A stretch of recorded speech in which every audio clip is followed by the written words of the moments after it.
नमस्कार, मैं रचना शर्मा चढ़ती कला टाइम टीवी देख रहे सभी दर्शकों का स्वागत करती हूं। आप देख रहे हैं हरियाणा के विशेष समाचार। हरियाणा के मुख्यमंत्री मनोहर लाल ने हिमाचल प्रदेश सरकार द्वारा बिजली उत्पादन के लिए पानी के गैर खपत उपयोग के लिए जल विद्युत परियोजनाओं पर जल उपकर लगाने के अध्यादेश का कड़ा विरोध करते हुए कहा कि यह वाटर सेस अवैध है और हरियाणा राज्य पर बाध्यकारी नहीं है, इसलिए इसे हिमाचल सरकार द्वारा तत्काल वापस लिया जाना चाहिए। हरियाणा विधानसभा में मुख्यमंत्री ने हिमाचल प्रदेश सरकार के इस अध्यादेश का विरोध करने के लिए एक प्रस्ताव पेश किया, जिसका विपक्ष ने भी समर्थन किया और प्रस्ताव सदन में सर्वसम्मति से पारित हुआ। सदन ने केंद्र सरकार से भी आग्रह किया कि वह हिमाचल प्रदेश सरकार को यह अध्यादेश वापस लेने के आदेश दे, क्योंकि यह केंद्रीय अधिनियम यानी अंतर्राज्यीय जल विवाद अधिनियम 1956 का भी उल्लंघन है। मुख्यमंत्री ने प्रस्ताव पढ़ते हुए कहा कि इस वाटर सेस से भागीदार राज्यों पर प्रतिवर्ष 1200 करोड़ रुपए का अलग से वित्तीय बोझ पड़ेगा, जिसमें से लगभग 336 करोड़ रुपए का बोझ केवल हरियाणा राज्य पर पड़ेगा। उन्होंने कहा कि यह सेस न केवल प्राकृतिक संसाधनों पर राज्य के विशेष अधिकारों का उल्लंघन है, बल्कि इसके परिणाम स्वरूप बिजली उत्पादन की लागत भी अधिक होगी। उन्होंने कहा कि भाखड़ा व्यास प्रबंधन परियोजनाओं के माध्यम से हरियाणा राज्य पहले से ही हरियाणा और पंजाब के कंपोजिट शेयर की 7.19% बिजली हिमाचल को दे रहा है और इसलिए हिमाचल प्रदेश सरकार द्वारा इस अध्यादेश को वापस लिया जाना चाहिए। मैं प्रस्ताव करता हूं कि this house is concerned about the ordinance issued by the government of Himachal Pradesh, that is ordinance number 2 of 2023, to impose water cess on the hydropower projects for non-consumptive use of water for power generation. The Himachal Pradesh states water resources are now the government's property, while any propriety, riparian or usage rights with any individual, group, company, corporation, society or community are deemed to have been terminated. The House acknowledges and recognizes the right of the state of Haryana over the use of water flowing into the state for all purposes. All the BBMM projects which have since been constructed with investment made by the state of Haryana with other partner states largely happen to be situated within territory jurisdiction of the state of Himachal Pradesh. With this new levy of water cess, the government of HP is trying to put additional tax burden on the state of Haryana, as it is evident from the objective of the ordinance. With this new levy, there will be an additional financial burden amounting to rupees 1,200 crore per annum on partner states, out of which around rupees 336 crore will be burdened on the state of Haryana. This new levy is not only infringement of exclusive rights of the state over its natural resources, but will also result in additional financial burden for generation of power, resulting in the higher cost of generation of electricity. The levy of water cess by Government of Himachal Pradesh is against the provision of the Interstate Water Disputes Act 1956. The state of Haryana, through the Bhakhra Byas Management Projects, is already liberal to release 7.19% of electricity of the composite state of Haryana and Punjab to HP.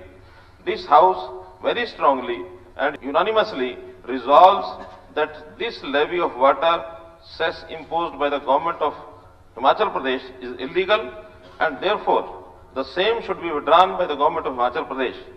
This House also requests the government of India to use its good offices to prevail upon the state government of Himachal Pradesh to withdraw the ordinance, as the same is in violation of the Central Act, that is Interstate Water Disputes Act 1956. अध्यक्ष महोदय, ये जो ordinance Himachal Pradesh सरकार ने लगाया है ये एकदम इलीगल है, क्योंकि एक हमारी ट्रीटी है, एक समझौते हुए हैं, उसमें ये जो एडिशनल बर्डन हरियाणा के ऊपर जो डलेगा 336 करोड़ का, इसको बिल्कुल इस सेस को विड्रा करना चाहिए हिमाचल प्रदेश सरकार को। ये मेरा प्रदेश के विधानसभा के सामने एक प्रस्ताव है और मैं इस प्रस्ताव के माध्यम से हिमाचल प्रदेश के इस ऑर्डिनेंस को कंडम करता हूं और विधानसभा इस प्रस्ताव को सर्वसम्मति से पारित करे ताकि इस रेजोल्यूशन को हम आगे भेज सकें।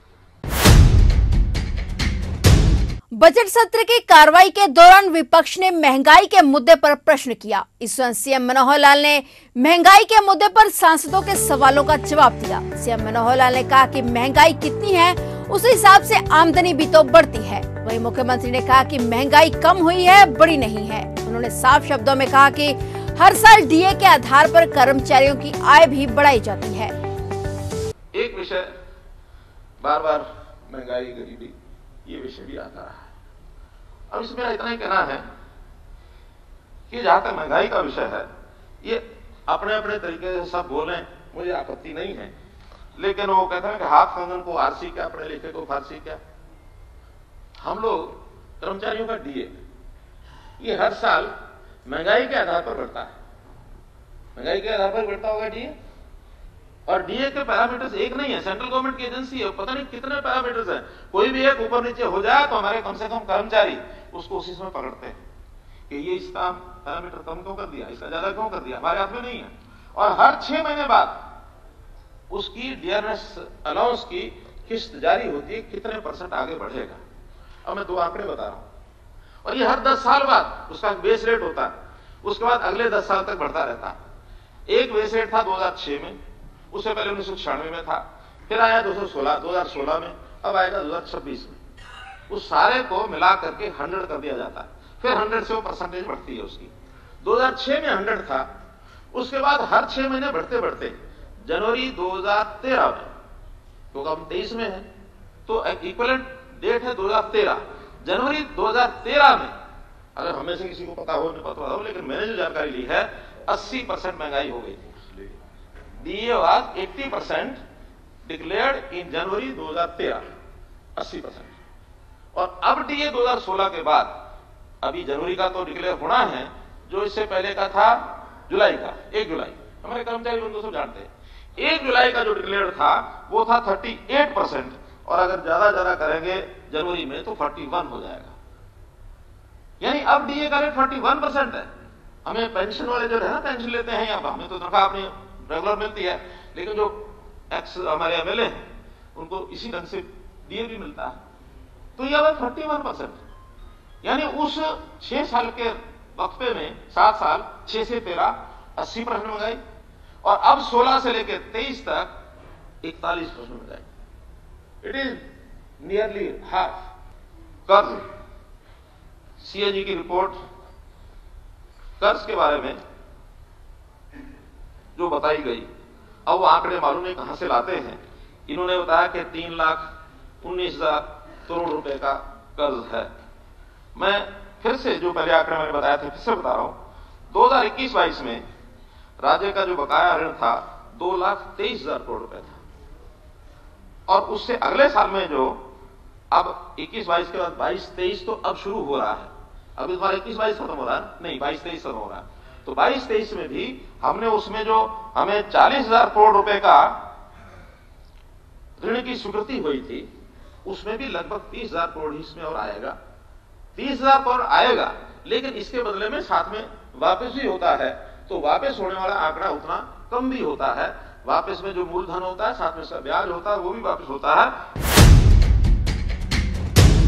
हरियाणा के मुख्यमंत्री मनोहर लाल ने कहा कि जल भराव के कारण फसलों की बुआई न होने के एवज में 23,000 एकड़ के लिए 15.5 करोड़ रुपए किसानों को दिए गए हैं। बीते दिन मुख्यमंत्री विधानसभा के बजट सत्र में फसल खराबे के मुआवजे के संबंध में लगाए गए ध्यानाकर्षण प्रस्ताव पर चर्चा के दौरान बोल रहे थे। मुख्यमंत्री ने सदस्य द्वारा किसानों को मुआवजे की राशि न मिलने की शिकायत पर कहा कि मुआवजे की राशि जिला खजाना कार्यालय में भेजी गई थी। यदि किसी किसान को यह राशि नहीं मिली तो सदस्य सदन को जानकारी दें। सीएम ने कहा कि यदि अधिकारियों ने किसानों को यह राशि नहीं दी है तो इसकी जांच करवाई जाएगी और सख्त कार्रवाई की जाएगी। सरकार किसानों के साथ अन्याय नहीं होने देगी। जल भराव में 23,000 एकड़ में 15.5 करोड़ रुपया ये दिया गया पिछले साल। जिनका जल भराव का पैसा नहीं गया, आप पर्टिकुलर लिख के दे देंगे तो उनके खिलाफ कार्रवाई भी करेंगे। यहां से रिलीज हुआ और वहां नहीं पहुंचा है किसान के खाते में, इसकी इंक्वायरी कराएंगे। फिलहाल हरियाणा के विशेष समाचारों में इतना ही, और नए समाचारों के साथ फिर से हाजिर होंगे। तब तक के लिए देखते रहिए चढ़ती कला टाइम टीवी, और मुझे दीजिए इजाजत। धन्यवाद।